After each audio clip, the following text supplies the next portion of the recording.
as pessoas elas tinham medo de cometer crime por conta da crucificação, que é o que aconteceu com o nosso Jesus.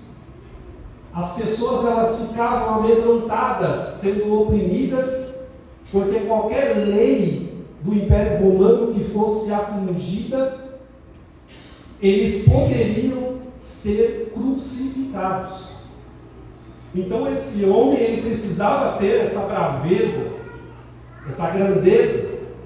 Só que quando ele vai se aproximar de Jesus, esse homem não parece o mesmo centurião, ele não parece que tem o cargo de centurião. Porque o que me impressiona é que esse homem ele vai se aproximar de Jesus para pedir uma ajuda.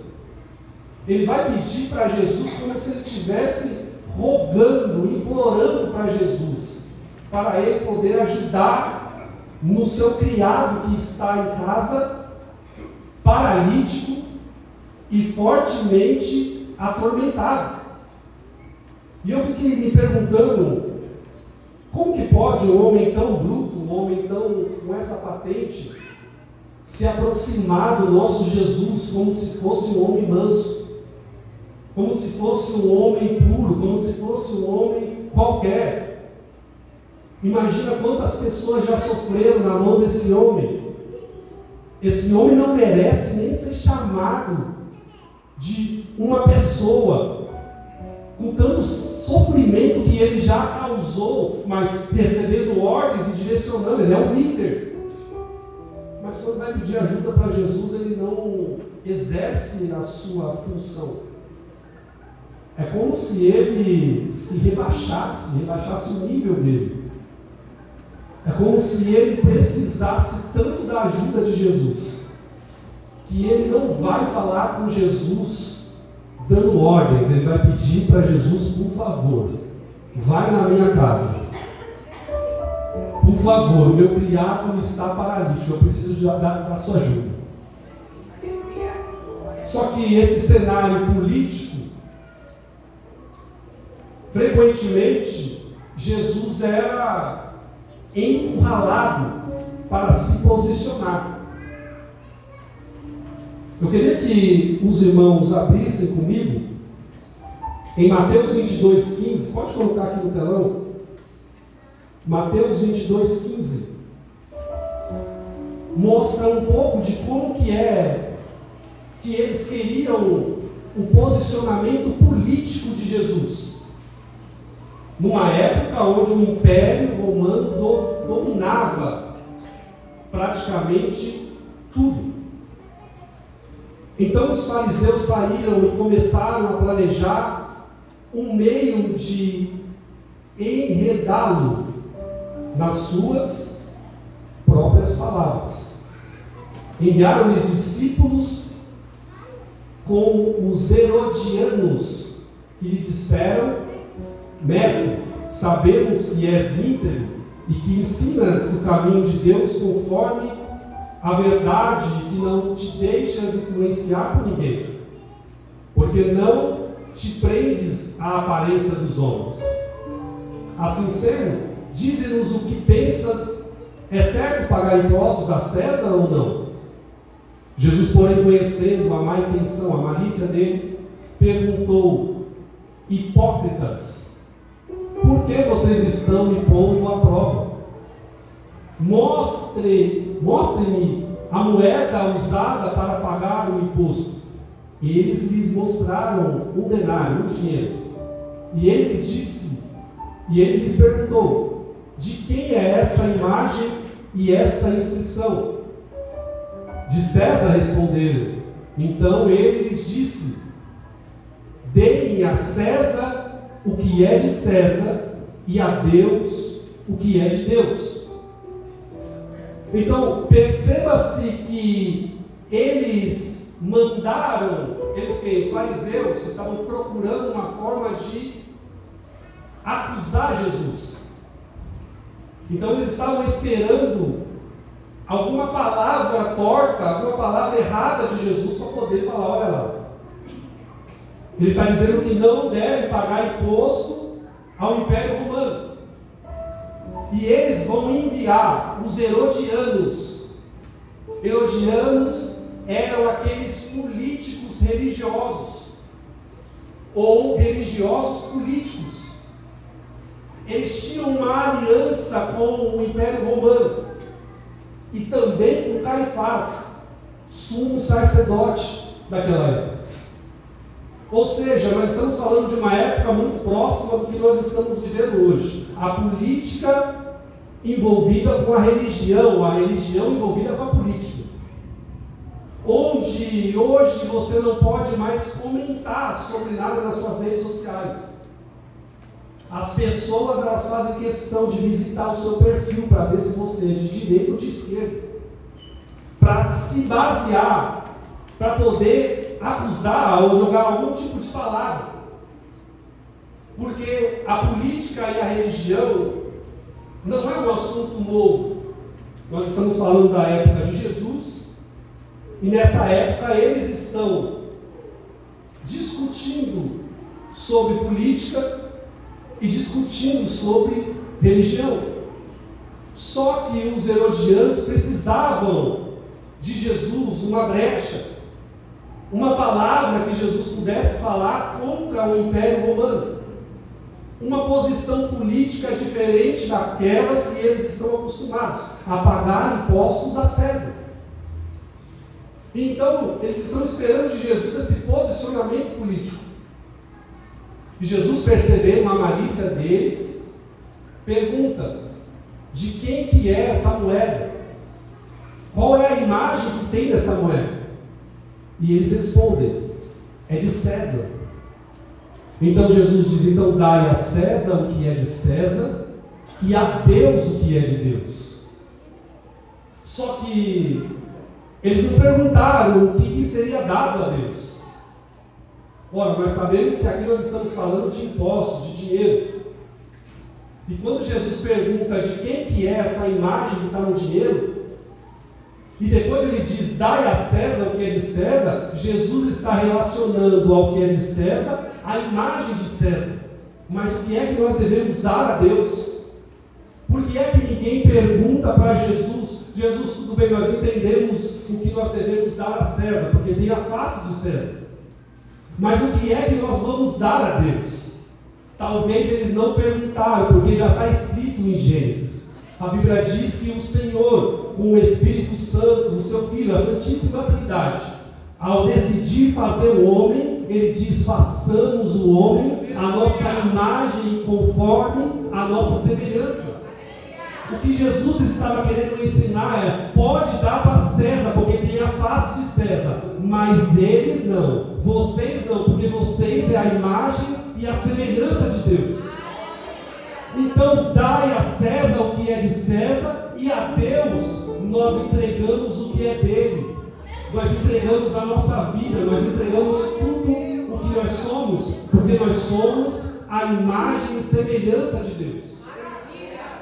Nota que o que Jesus está fazendo é tentando incluir o Evangelho, mesmo ele sendo encurralado, mesmo essas perguntas sendo tendenciosas, políticas, buscando a condenação de Jesus. Jesus sempre está tentando colocar em prática o Evangelho, o reino dos céus. E como eles não conseguiram, eles não tiveram sucesso em conseguir das palavras de Jesus tirar uma acusação que fosse válida para condenar Jesus, então eles vão mudar um pouco a estratégia deles. Agora eles vão para uma parte religiosa, porque mais uma vez nós estamos falando de líderes religiosos que estão aliançados com o Império Romano. E nós estamos falando de soldados romanos que estão ali prontos para prender Jesus. E nós estamos alguns dias após a Páscoa, então nós vimos no teatro, na peça teatral, nós assistimos na televisão os filmes da crucificação de Jesus. E isso dá mais ou menos uma noção do que Jesus estava vivendo naquela época. Uma forte opressão política. mas também uma opressão religiosa. A questão é que, quando você é um político cristão, quando você é um ativista político cristão, vai chegar um momento na sua vida que você vai precisar tomar uma atitude, como político ou como cristão. Porque como político, nós temos opositores na terra. Como político, a pessoa que se posiciona, a pessoa que tem um partido diferente do meu, então ela vira um opositor. Mas no cristianismo, como cristão, nós não temos opositores. É por isso que o apóstolo Paulo ele precisa ressaltar à igreja de Éfeso que a nossa luta não é contra a carne e nem contra o sangue, mas é contra principados e potestades. Isso Paulo precisa ressaltar, para que o assunto político ele não entre dentro da igreja, para que ele separe as pessoas com pensamentos diferentes, porque nós sabemos que os políticos eles fazem uma articulação em busca de enganar o povo para conseguir o voto. Se eu perguntasse aqui se você é de direita e esquerda, com certeza a gente teria uma divisão, porque cada pessoa tem um pensamento diferente. Só que o nosso Senhor Jesus, Ele está no meio dessa discussão e Ele não está se rendendo à política. Um dia o diabo levou Jesus até um alto monte e ele disse assim: se você se prostrar e me adorar, eu te dou todos os reinos do mundo que você está vendo. E então Jesus responde ao diabo: adorarás somente o Senhor teu Deus. O que Jesus está dizendo é como é que alguém pode querer um reino na terra se já sentiu o que é o reino dos céus. É por isso que Jesus ele não se mistura com essa questão política, ideológica da terra. É porque a finalidade de Jesus é implantar o evangelho dos céus. E eles vão tentar de uma outra forma, porque politicamente não deu certo. Então eu te convido aí a você abrir em João 8,3. João 8,3 vai mostrar uma outra forma deles tentar pegar algo das palavras de Jesus, mas agora não de uma forma política, mas de uma forma religiosa. João 8,3.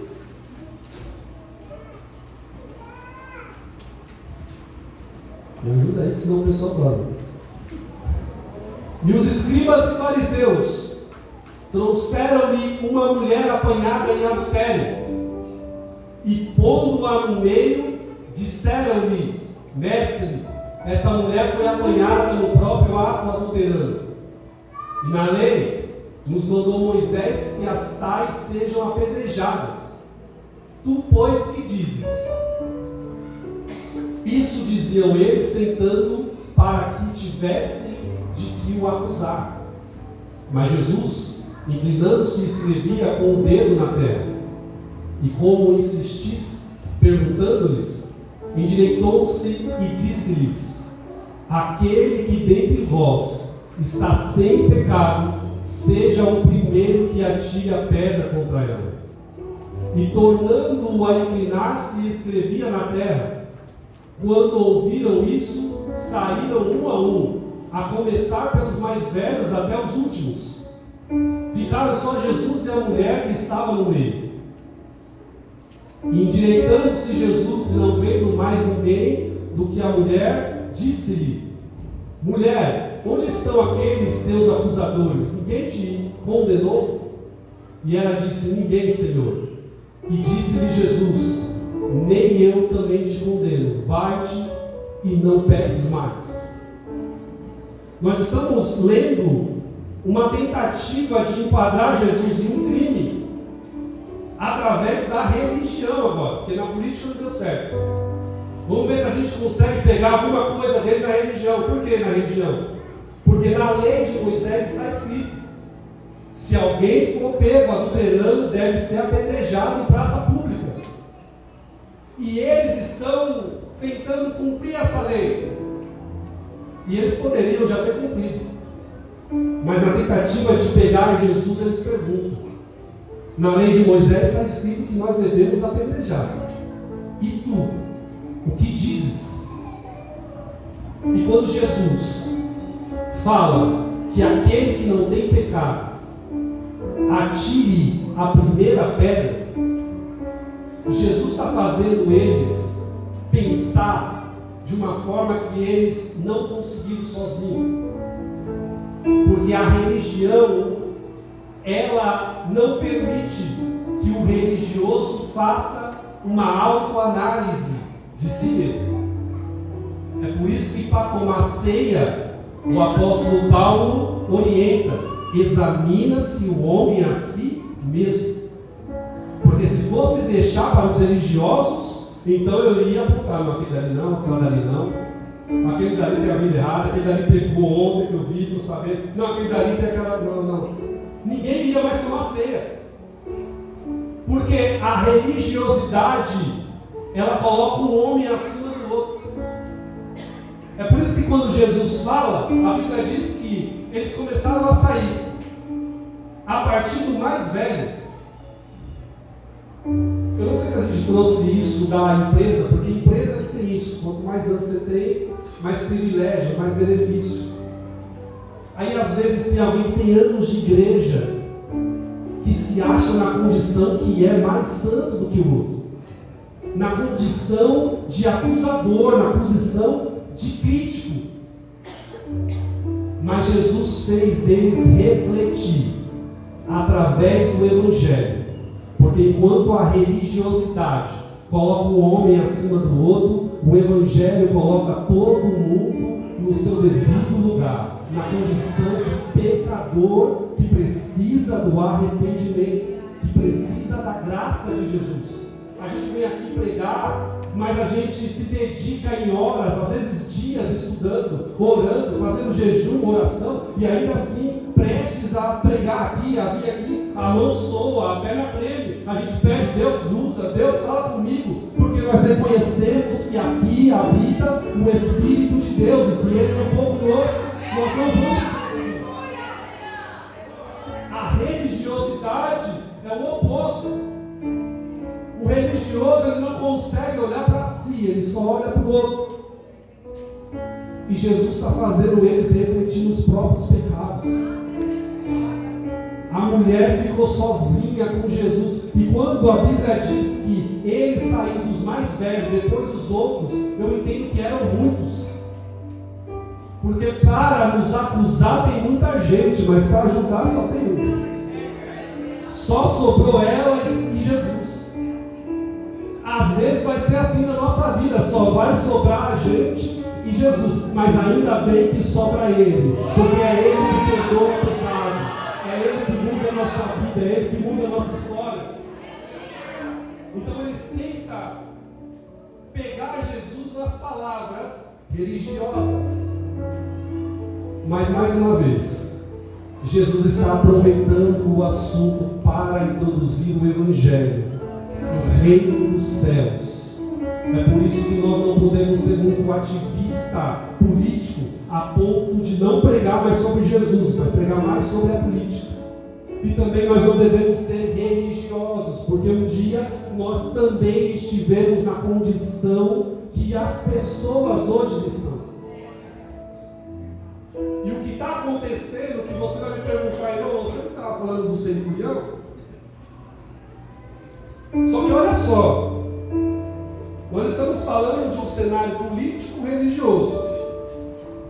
O principal líder religioso daquela época era Caifás, não era Jesus. principal aliado do Império Romano era Caifás, não era Jesus.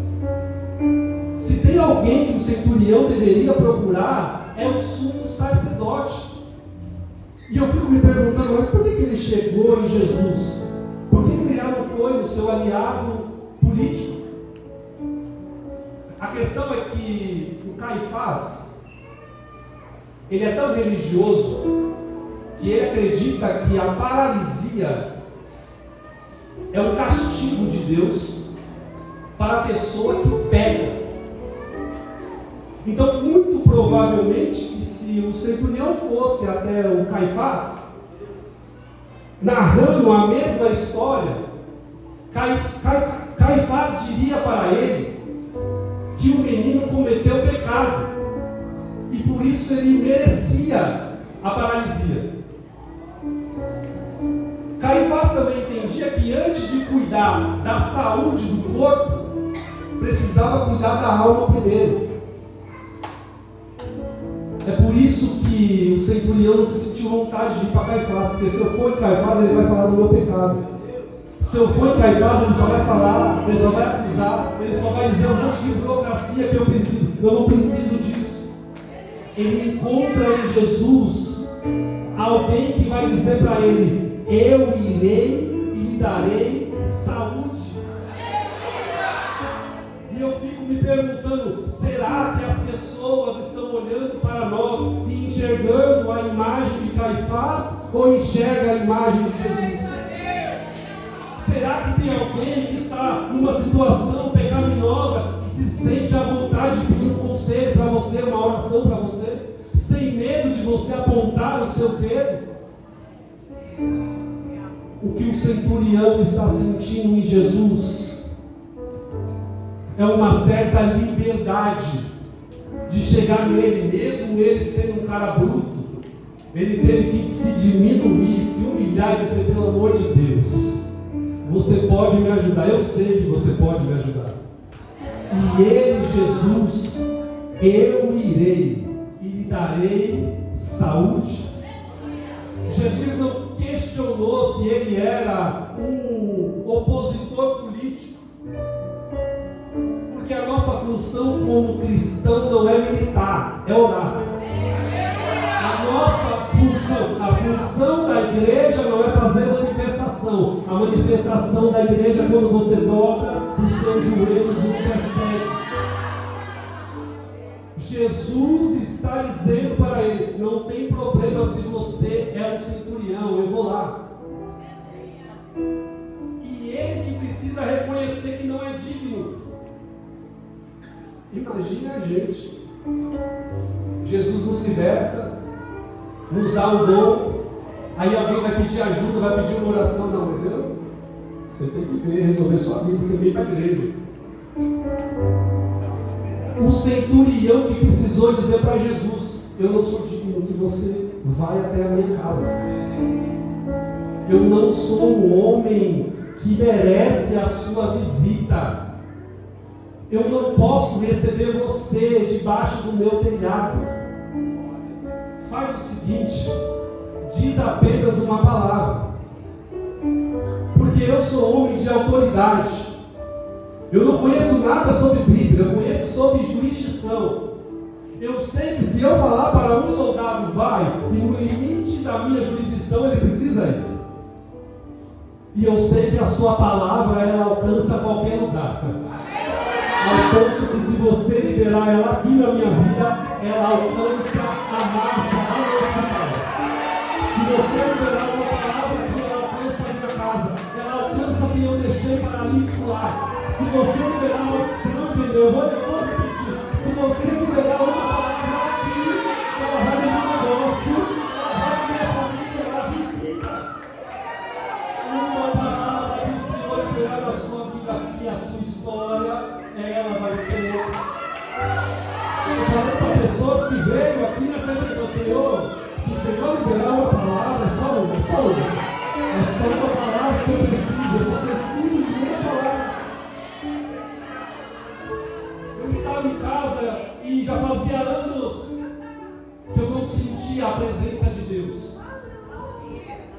E aproximadamente 10 anos atrás, eu estava aqui nesse mesmo altar, nessa mesma tribuna, sendo usado por Deus para ministrar uma palavra. E naquela época, Deus costumava a falar comigo quando eu entrava para tomar banho. Eu abria o chuveiro, conforme a água caía, eu ficava lá, falava com Deus, ouvia Deus. Minha mãe batendo na porta, menino, você não é dono da Eletropaulo? E eu ficava ali, quase uma hora ali, a água caindo e a revelação também. Só que fazia muito tempo que eu não sentia mais isso.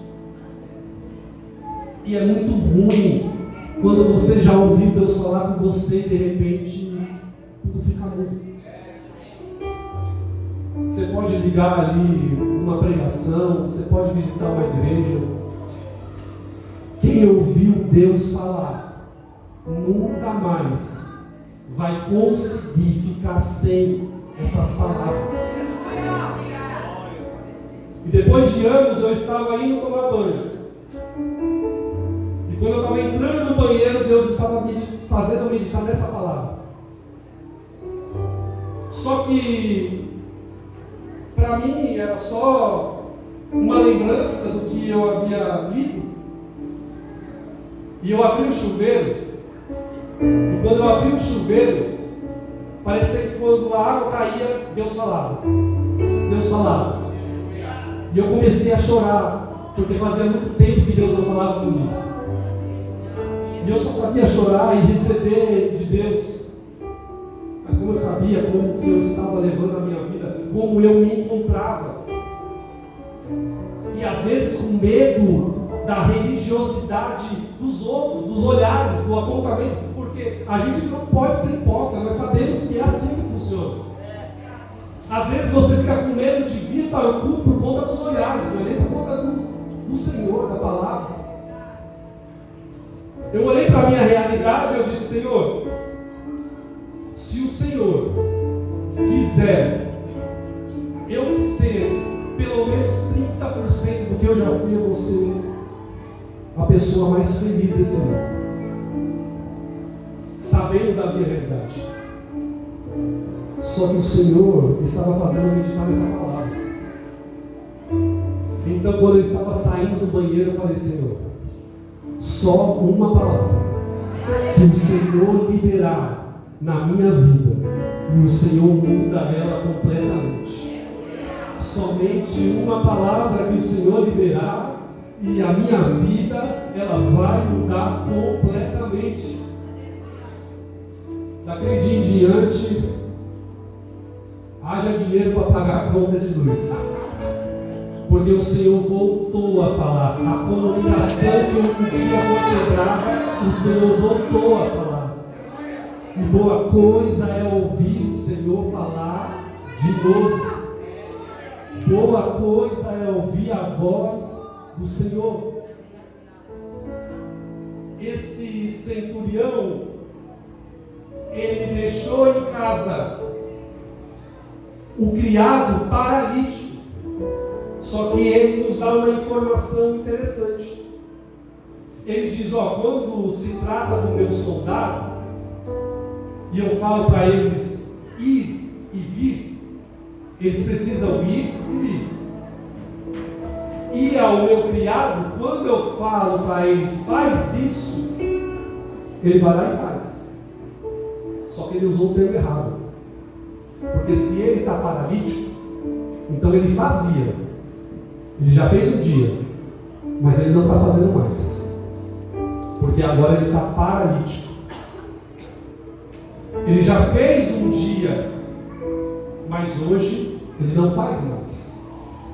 E eu fiquei meditando nisso e: Senhor, o que o Senhor quer falar comigo sobre isso?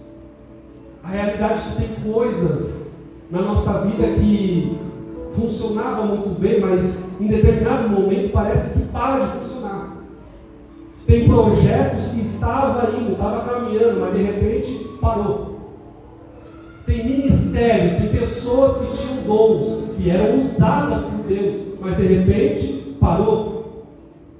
Eu não sei em que área da paralisia a paralisia te atingiu. O que eu aprendi com esse centurião é que mesmo eu estando longe do lugar aonde eu quero que Deus resolva, uma só palavra é o suficiente. Uma só palavra. E essa palavra, ela viaja. Essa palavra, ela vai até a nossa casa, se for preciso. Ela vai até o nosso serviço, se for preciso. Ela viaja até os nossos sonhos e até os nossos projetos. Uma só palavra mudou tudo. Só que quando o centurião ele saiu de casa, a Bíblia diz que o menino estava paralítico, ou seja, imóvel. E quando o centurião falou, se o Senhor falar uma palavra só, o meu criado, ele vai ser sarado. Então Jesus disse, então seja conforme você deseja. E a Bíblia diz que imediatamente, se for imediatamente, quer dizer que naquele mesmo momento, o criado dele, lá na casa dele, já estava começando a andar. Se for imediatamente, o centurião não está vendo. O centurião não consegue ver. Mas o criado dele já está se movimentando lá dentro da casa dele. Eu não sei se você entendeu, mas aqui hoje não é para você enxergar nada. Você não vai ver nada hoje. Mas uma palavra vai ser liberada na sua vida, capaz desse mesmo momento ela começar a movimentar tudo aquilo que está paralisado na sua vida. Eu vou falar mais uma vez para você entender e receber. Fica de pé para receber essa palavra. Porque no dia que eu recebi isso, eu falei para o Senhor, Senhor, me permita ministrar isso só para pessoas que estão na mesma condição que eu, que precisa de uma palavra, e uma palavra para mudar tudo na vida dela. Então eu quero liberar essa palavra na sua vida. Eu quero te chamar aqui na frente, você que tem um projeto que parou, você que tem um ministério que parou, você que tem um sonho que parou, você que tem coisas que estavam funcionando, mas de repente parou de funcionar e você não sabe o motivo. A questão é, ele não estava somente paralítico, ele estava também atormentado. Acontece que essa tormenta, ela não é uma coisa física, ela é uma coisa mental. E quando eu estava meditando, hoje, o Senhor estava ministrando o que Ele queria fazer. Porque essa tormenta, ela está paralisando não apenas o físico, mas também o mental. Pessoas com a mente paralisada. E isso sim é uma opressão. E às vezes, por mais que nós não queremos espiritualizar nada, a nossa luta não é contra a carne nem contra o sangue.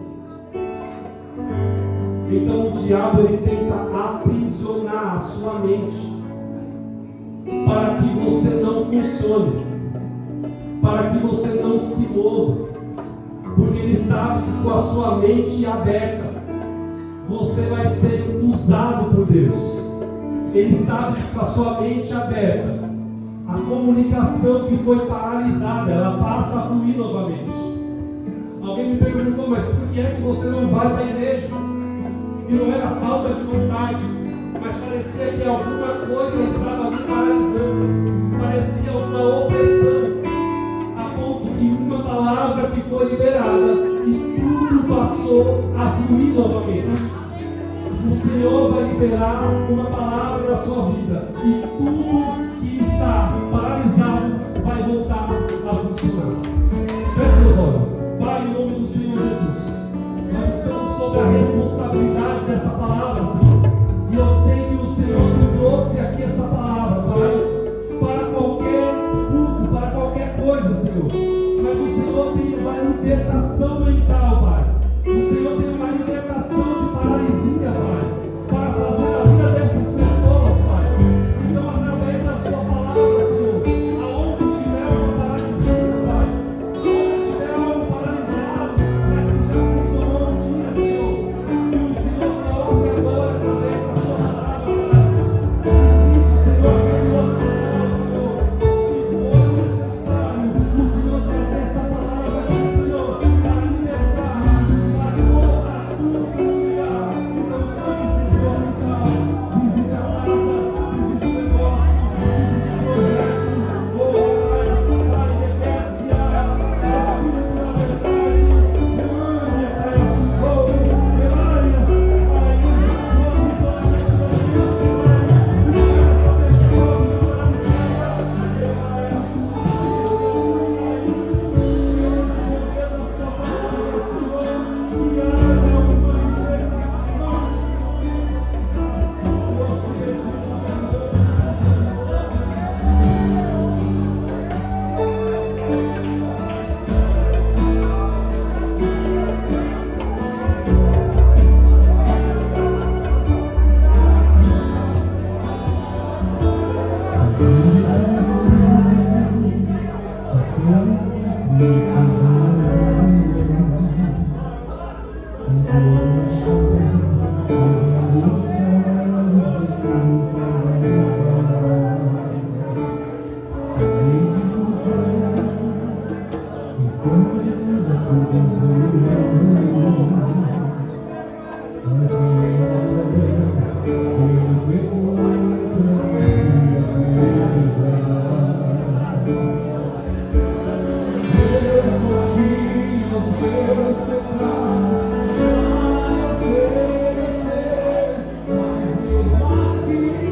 you